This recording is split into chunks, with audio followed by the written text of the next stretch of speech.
Gold, trusted gold buyers. మీరు తాకట్టు పెట్టిన బంగారాన్ని విడిపించి ఈ రోజు ఉన్న మార్కెట్ ధరకు కొనబడను. Hello madam. Hello. Hi miss. చాలా పట్టుదలతో ప్రాక్టికల్స్ చేస్తున్నారు. పాస్ అయిపోవాలని. కాక నీలాగా ప్రతి పనిలోనూ ఫెయిల్ అవడం ఫూల్ అవడం నాకు అలవాట్లేదు. బై ద వే, నిన్న బాటనీ పేపర్ బాగా రాశారా? బ్రహ్మాండంగా రాశాను. 75కు 75 వస్తాయి. గుడ్. అన్నట్టు స్వపరాగ సంపర్కం గురించి బాగా రాశారా? ఉదాహరణతో సహా డీటెయిల్డ్ గా రాశాను. మరక్కడే పప్పులో కాలేశారు. మిగతా వాళ్ళందరూ పరపరాగ సంపర్కం గురించి రాస్తే మీరు రెచ్చిపోయి స్వపరాగ సంపర్కం గురించి అందులోనూ ఉదాహరణతో సహా పేజీలు రాసేశారు. గుడ్. అందుకు మీ పేపర్ తీస్తే ఆ పెద్ద మనిషి మీకు పెద్ద కోడిగుట్టు, ఐ మీన్ 0 ఇవ్వబోతున్నాడు. అదేమిటి? నాకు ఇచ్చిన క్వశ్చన్ పేపర్ కి నేను కరెక్ట్ గానే. మీరు కరెక్ట్ గానే జవాబిచ్చారు మేడం. కాకపోతే ఆ ప్రశ్నాపత్రమే కరెక్ట్ కాదు. కారణం అది మీకోసం ప్రత్యేకంగా నేను ప్రింట్ చేయించాను. నువ్వు చెప్పేది నిజమా? అంతేకాదు, ఇప్పుడు మీరు శక్తి వంచన లేకుండా చేస్తున్న ఈ ప్రాక్టికల్స్ లో కూడా మీకు వచ్చే మార్కులు 25కు 0. కారణం అది యాసిడ్ కాదు, స్వచ్ఛమైన మంచినీరు. అది కూడా మన ప్రతిభే. ఇవి నీళ్లు కావు, యాసిడ్. మై గాడ్, నా కళ్ళు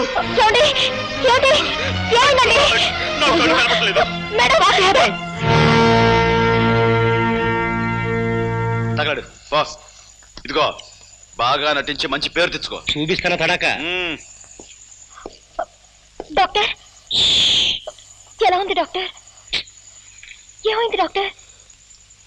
అంటే పోయిందమ్మా. ఏం పోయింది? చూపు పోయింది. My God. అది కాన్సన్ట్రేటెడ్ యాసిడ్ కాకపోవడం వల్ల మొహం మాత్రం కాలిపోకుండా మిగిలింది. అది అదృష్టం అని చెప్పాలి. అంటే అతనికి ఇంకా చూపు వచ్చే మార్గమే లేదా? ఓ 15 రోజుల్లో ఢిల్లీ నుంచి డాక్టర్ ధైర్యం అని ఐ స్పెషలిస్ట్ ఒకతను వస్తున్నాడు. ధైర్యం వస్తే భయం లేదు. అతనికి చూపు వస్తున్న ధైర్యం నాకుందమ్మా. అతను ఒకసారి చూడొచ్చా? వెళ్ళమ్మా, ఆ భాగ్యం ఓదార్చు. వెళ్ళు.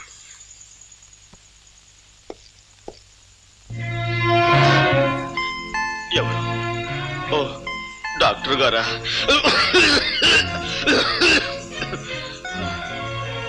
డాక్టర్, ఈ సమయంలో నాకేమనిపిస్తుందో తెలుసా? నా కంటి ముందున్న ఈ నల్లటి కాటుకు లాంటి చీకట్లో ఒకదానికొకటి తేడా తెలియక తాడుకి పావుకి, పావుకి తాడుకి, లంగాకి లుంగీకి, లుంగీకి లంగాకి, పెసరట్టుకు దోశకు, దోశకు పెసరట్టుకు, చీకటికి వెలుక్కి, వెలుక్కు చీకటికి తేడా తెలియక నా బ్రతుకంతా అతుకుల బతుకై, గతుకులు అతుకై. డాక్టర్, మీరు వెక్కెక్కి ఏడుస్తున్నారు. ఇదేమిటి డాక్టర్? ఉందా లేదా అన్నట్లుగా ఉందేమిటి మీ నడు? నేను రేఖని, నన్ను మన్నించండి. ఇందులో మీ తప్పే ఉందండి. ఆ భగవంతుడు నన్ను చీకట్లో బ్రతకమని నోట్బుక్ లో రాసినట్టుగా నా నుదుటి మీద రాశాడు. విధి బలీయమైంది. ఎవరేం చేయగలరు? ఏది ఏమైనా నీ చూపు పోవడానికి కారణం నేను. నాకు ఏ శిక్ష విధించినా తప్పు లేదు. రేఖ, అలా అనకండి. చూపు పోయినందుకు నేనేమీ బాధపడటం లేదు. కాకపోతే చూడలేని నన్ను నా కన్న వాళ్ళు చూడటం జరిగితే వాళ్ళు గుండె పగిలి చస్తారు. అలా జరిగిన నాడు నేను గుండె పగిలి చస్తాను. ఈ గుండె పగిలే కార్యక్రమాలు తలుచుకుంటూ ఉంటే ఇప్పుడే నా గుండె. చూడండి, ఒక 15 రోజుల్లో ఐ స్పెషలిస్ట్ వస్తున్నారట. ఆయన కళ్ళు ఆపరేషన్ చేసి మీకు తప్పకుండా చూపు తెప్పిస్తారు. అంతవరకు నేను ఇంటికి వెళ్ళలేదు. ఈ హాస్పిటల్ వాతావరణంలోనూ ఉండలేను. ఇప్పుడు నేను ఎలా? ఇక్కడ నా స్నేహితురాలు ఇల్లు ఒకటి ఉంది. ఆమె ప్రస్తుతం ఊళ్ళో లేదు. అక్కడ ఉందరు గాని. కానీ రేఖ, ఈ కళ్ళు లేని కబోది ఒంటరిగా ఆ ఇంట్లో ఎలా ఉండగలడు? ఎలా బ్రతకగలడు? ఎలా జీవించగలడు? గోపి గారు, జరిగిన తప్పుకు కారకురాల్ని నేను. కనుక మీకు చూపొచ్చే వరకు మీకు తోడుగా ఉండి మిమ్మల్ని భద్రంగా నేను చూసుకుంటాను. రేఖ, నువ్వు ఓ, ఐఎమ్ సారీ రేఖ. నీ చేతులు అనుకుని అక్కడ చెయ్యి వేశాను. తీరా వేసాక తెలిసింది నేను ఎక్కడ వేశాను. తప్పుగా అనుకోవు కదా? అనుకోండి. రేఖ, నువ్వు నిజంగా దేవతవి. రండి వెళదాం.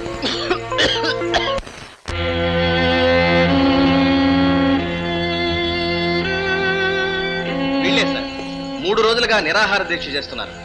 వీడు వీళ్ళ లీడర్. ఏమయ్యా పెద్దయినా, ఏమిటి మీకు వచ్చిన బాధ? ప్రభుత్వం వారు ఏర్పాటు చేసిన విధంగా మాకు ఆహార పదార్థాలు ఏమి అందటం లేదండి. మాకు న్యాయం జరగాలని మేము నిరాహార దీక్ష చేస్తున్నాం. భలేవాడివయ్యా, అందుకని అన్నం మీద కూర్చుంటావా? మీ కష్టం సుఖం చూడటానికి కదా నేను ఇక్కడుంది. మీకు న్యాయం జరిగేటట్టు చూసే బాధ్యత నాది. పద రాబోయే అన్ని విషయాలు ఆఫీస్లో మాట్లాడుకుందాం. లే లోపల పద.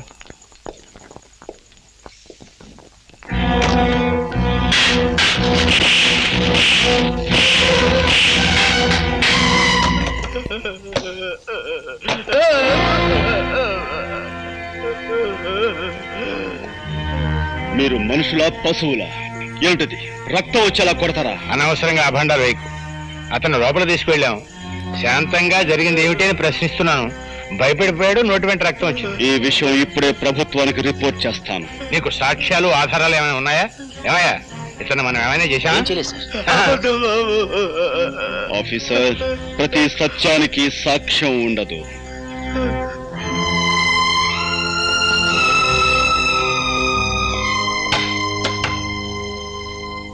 నువ్వు నీ అబ్బకే పుట్టావంటానికి సాక్ష్యం ఉందా ఆఫీసర్?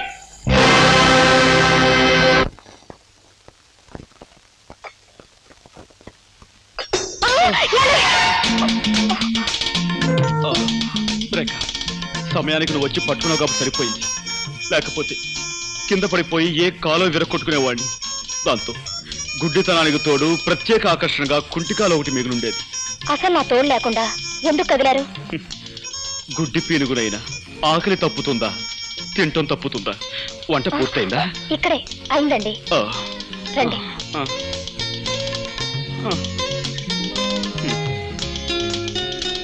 అయ్యో, గుడ్డి వధవని మళ్ళీ కిందతో పడేశాను. అయ్యో ప్లీజ్ మీరు కదలకండి, నేను అన్నం కలిపి పెడతాను. రేఖ, నీకు చాలా శ్రమిస్తున్నాను. నువ్వు నాకు ముద్దలు కలిపి పెడుతున్నావు, పట్టుకు నడిపిస్తున్నావు, స్నానం చేయిస్తున్నావు, తల దూవుతున్నావు. ఇవన్నీ నీ చేత. ఇంకెన్నాళ్ళు? 4 రోజులేగా. అంతేనంటావా? దేవతలంటే నీ నీడలో నా జీవితాంతం గడపవలసి వచ్చిన సంతోషమే. ఏమిటిది? నేను నొక్కుతున్న బుగ్గ? అవునండి.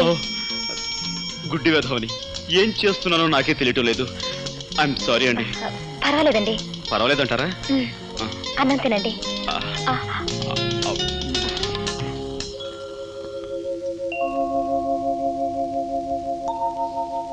ఏమండి? ఏమిటి? మీరు అక్కడే కదలకుండా కూర్చోండి, నేను ఇప్పుడే స్నానం చేసి వస్తాను. అలాగే రేఖ.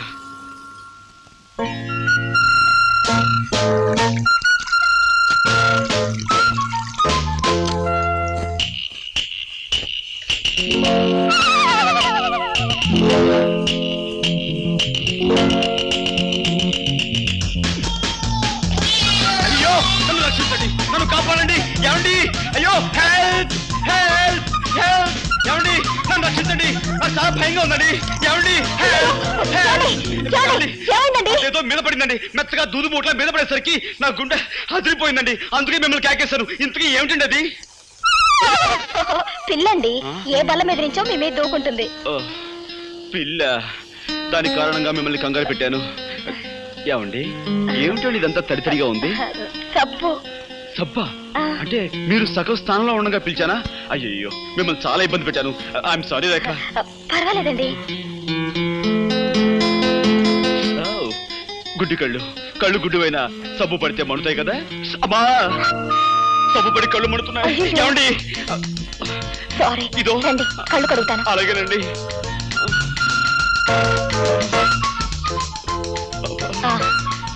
ఇటు తిరగండి.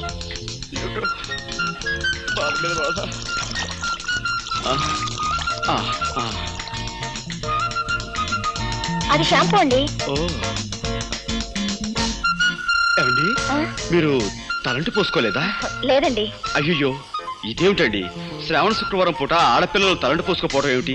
ఉండండి. వద్దండి, వద్దు. ఏమండి, ఒక గుడ్డివాణ్ణి తీసుకొచ్చి మీరు ఇన్ని సేవలు చేస్తున్నారే, అలాంటి మీకు కనీసం ఇదైనా చేరియండి. ఇలా చేసైనా సరే మీ రుణం తీర్చుకోనివ్వండి. ఏమండి, ఈ కళ్ళు లేని కబోదు గురించి మీరు సంకోచిస్తున్నారా? ప్లీజ్, ఎక్కడైనా సెటిల్ అవ్వండి. రండి. ఏమండి, థ్యాంక్ యూ.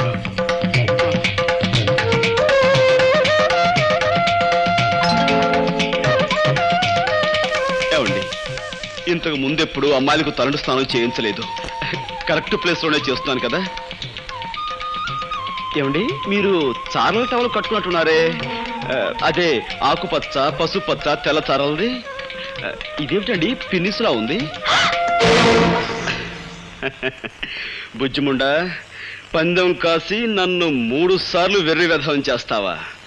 ఏ తండ్రి కూతురుతో చెప్పుకోలేని నా ఛాలెంజ్ ఏమిటో తెలుసా? నీకు ఈ విధంగా తలంటు స్నానం చేయించడం. అంటే మీకు అంత కనిపిస్తుందా? ఆహా, ఇన్నాళ్ళు అన్ని 3D ఎఫెక్ట్ లో చూస్తూనే ఉన్నాను.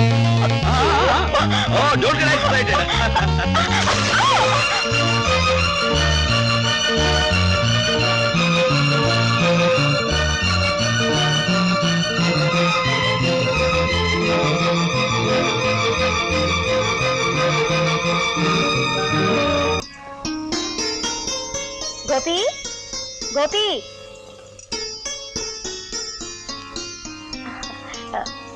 గోపి గారు లేరా అండి? లేడమ్మా. నువ్వెవరు? నేనా? నేను అతని స్నేహితుడిని. చిచి, అతను నాకు స్నేహితురాలు. చిచి కాదండి, అతను నాకు పరిచయస్తుడు. ఆయన మీకు అమ్మగారు కదండి? వాడు నాకు అమ్మ కదమ్మా, నేనే వాడికి అమ్మ. నా ఉద్దేశం కూడా అదే. నమస్కారం అండి, కూర్చోండి. మీకోసమే ఇవి తెచ్చానండి, కూర్చోండి. సంతోషం అమ్మా. ఇంతకీ ఆయన ఎక్కడికి వెళ్ళారండి? వచ్చే వారం వాడి పెళ్లి కదమ్మా, అందుకని కొత్త బట్టలు కొనుక్కుని ప్రెస్ నుంచి శుభలేఖలు తీసుకొద్దామని వెళ్ళాడు. గోపికి పెళ్ళా? ఏమ్మా అలా అడుగుతున్నావు? అబ్బే ఏం లేదు. నాకు మీ ఇద్దరి విషయం మా వాడు చెప్పాడులేమ్మా. చెప్పేశారా? అంతా చెప్పేశారా? ఆహా, అంతా చెప్పాడు.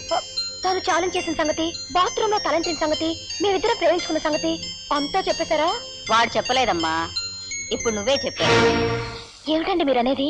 పోలీస్ ఆఫీసర్ తల్లిని ఎదట వాళ్ళ నుంచి నిజం రాపట్టడం నాకంత కష్టమేం కాదు. ఇంతకీ నీ పేరేమిటమ్మా? రేఖ. ఆహా, మీ నాన్నగారు ఏం చేస్తారు? జైలు సూపరింటెండెంట్ జగన్నాథం గారే మా నాన్నగారు. జగన్నాథం కూతురువా నువ్వు? ఏమిటి అలా అడుగుతున్నారు? అబే ఏం లేదమ్మా. ఎందుకమ్మా నిజం దాచాలని ప్రయత్నిస్తావు? బాబు, నేను ఇప్పుడే జగన్నాథం గారి దగ్గర నుంచి వస్తున్నాను. ఆయన నాకంతా చెప్పారు. అంతా చెప్పేశాడా? ఆహా, అంతా చెప్పేశారు. చేతులెత్తి దండం పెట్టినా, న్యాయం చేయమని దీనంగా ప్రార్థించినా కేవలం సాక్ష్యాధారాలు లేవంటూ పట్టించుకోని సంగతి, నిర్దాక్షిణ్యంగా వెళ్ళగొట్టిన విషయం నీతో చెప్పేశాడా? ఆయన చెప్పలేదమ్మా, ఇప్పుడు నువ్వే చెప్పావు. పోలీస్ ఆఫీసర్ని అవతల వారి నుంచి నిజం రాబట్టడం నాకు పెద్ద కష్టం కాదమ్మా. నాకు ప్రమోషన్ వచ్చే సంగతి నీకు చెబుదామని వచ్చాను. కానీ ఇప్పుడు నీకు న్యాయం చేయని వ్యక్తిని ముందుకొచ్చి చేతులు జోడించి దయచూపని ప్రార్థించేలా చేస్తాను. వద్దు బాబు. రేఖ, నాతో రా.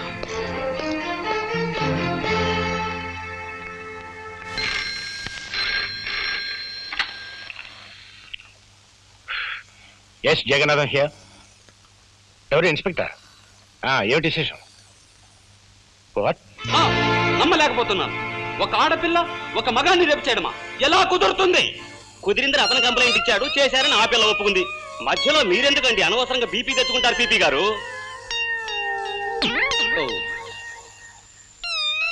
బాబు, ఇవి నక్షత్రాల్లో ఉన్నాయి. అవును డాక్టర్, అవి నా మానాన్ని అతి దారుణంగా దోచుకునే సమయంలో అవి చేతుగోళ్లు నా భుజంలోకి దిగబడ్డాయి. కావాలంటే నా పేక మీద చూడండి, దంతక్షతాలు కూడా ఉంటాయి. కొరికిసిందా?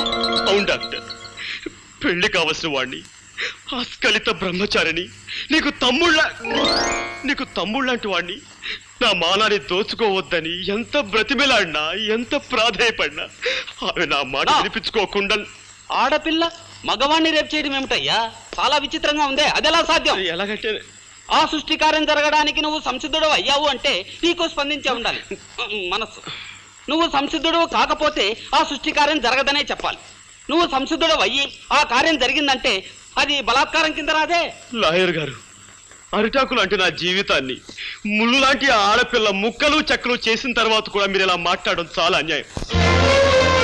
ఇన్స్పెక్టర్, మీరు ఫోన్లో చెప్పిన నిజానా? అవును సార్. పట్టపగలు పార్కులో మీ అమ్మాయి గారు ఆయన్ని మానభంగం చేశారండి. What rubbish talking? అయ్యా, ఈయన భుజాల మీదున్న నక్షతాలతోనూ ఈయన పీక మీదున్న దంతక్షతాలతోనూ మీ అమ్మాయి గోళ్ళు పళ్ళు పరికించి చూడగా ఎంత ట్యాలీ అయితే మాత్రం అమ్మాయి అబ్బాయిని రేపు చేయటమేంటి? సార్, పీకే నాలాంటి పెళ్లికి ఎదిగిన కొడుకుండి వాడు అతి దారుణంగా బలాత్కరించబడి ఉంటే అప్పుడు మీకు తెలిసొచ్చేదండి. పెళ్లి కాని పవిత్రమైన అస్కరిత బ్రహ్మచారిని ఇలా పాడైపోతే తలెత్తుకుని ఎలా తిరిగేది, సమాజంలో ఎలా బ్రతికేది?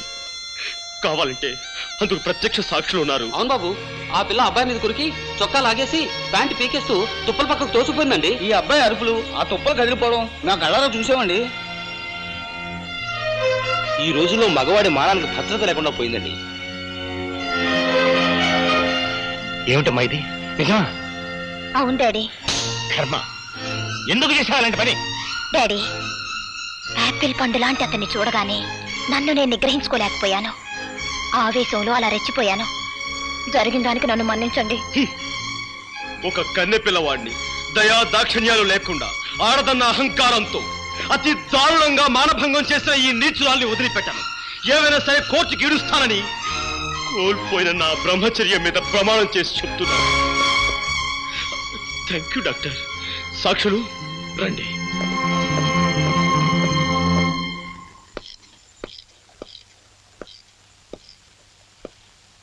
గోపి, అరే మీరా?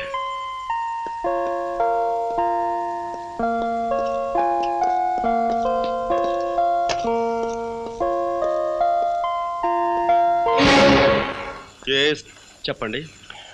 అదే బాబు, అమ్మాయి మీద నువ్వు ఇచ్చిన కంప్లైంట్ విత్డ్రా చేసుకుంటే. దాందే ఉందండి, నేను విత్డ్రా చేసుకుంటాను. కానీ చూసిన సాక్షులు ఊరుకోరే. వాళ్ళను కూడా ఎలాగో ఒప్పించి. నిజమే, కానీ రాకరాకొచ్చి ఒక్క కేసుని మా లాయర్ వదులుకోడే. లాయర్ ఏముందిలే గోపి, అతనికి కావాల్సిన డబ్బు ఇచ్చేద్దాం. ఇవ్వచ్చు అనుకోండి, కానీ పత్రికా విలేకరులు కూడా చూశారు కదా. నువ్వు ఒప్పుకుంటే నేను ఒప్పుకోను కదా. గోపి, నీ మాటలను బట్టి చూస్తుంటే నన్ను ఎలాగైనా బజారు కొలాగాలనుకుంటున్నావని అర్థమవుతోంది. నేను నీకేం అన్యాయం చేశాను? మీరు అన్యాయం చేసి నాకు కాదు, అదిగో అటు చూడండి. ప్రపంచంలో ప్రతి ప్రాణిని ప్రేమగా మమతగా చూసుకునే ఆ కరుణామూర్తికి నువ్వు అన్యాయం చేశావు. 20 సంవత్సరాల క్రితం చట్టానికి ప్రతినిధిగా ఒక పల్లెటూళ్ళలో నువ్వు పనిచేస్తున్నప్పుడు దీనంగా నీ ముందుకి స్త్రీ వచ్చింది. మోదుబర్ల దౌర్జన్యం నీతో చెప్పుకుని న్యాయం చెయ్యమని, తనని కాపాడమని కన్నీళ్లు పెట్టుకుంది. కానీ డబ్బున్న వాళ్ళ కమ్ముడు పోయిన నువ్వు సాక్ష్యం లేదు, రుజువు లేదు, ఆధారం లేదంటూ ఆమెను నిర్లక్ష్యం చేసావు. ఆనాడు నువ్వు చేసిన నిర్లక్ష్యమే ఒక నిండు కుటుంబాన్ని సర్వనాశనం చేసింది, ఆమెని వీధిని పడేలా చేసింది. నేను ఎక్కడో ఎప్పుడో సబ్ ఇన్స్పెక్టర్ గా ఉన్నప్పుడు 1,00,000 కేసులు వచ్చుంటాయి. ఇవన్నీ ఎక్కడ గుర్తుంటాయి? మిస్టర్ జగన్నాథం, నేను చెప్తున్నా నా తల్లి గురించి. కేవలం సాక్ష్యం లేదన్న కారణంగా ఆమెను నిర్లక్ష్యం చేసి అన్యాయం చేశావు. అందుకు ఇప్పుడు నువ్వు ఆమెకు క్షమాపణ చెప్పుకోవాలి. చెప్పకపోతే నీ కూతురు మీద కేసు వేస్తాను, కోర్టుకు లాగు. బాబు, ఏమిట్రా ఇది?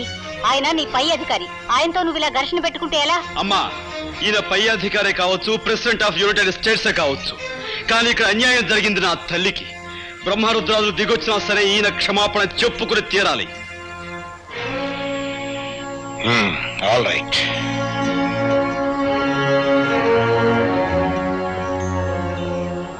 మీకు మీ కుటుంబానికి జరిగిన అన్యాయానికి నన్ను క్షమించమ్మా. సార్,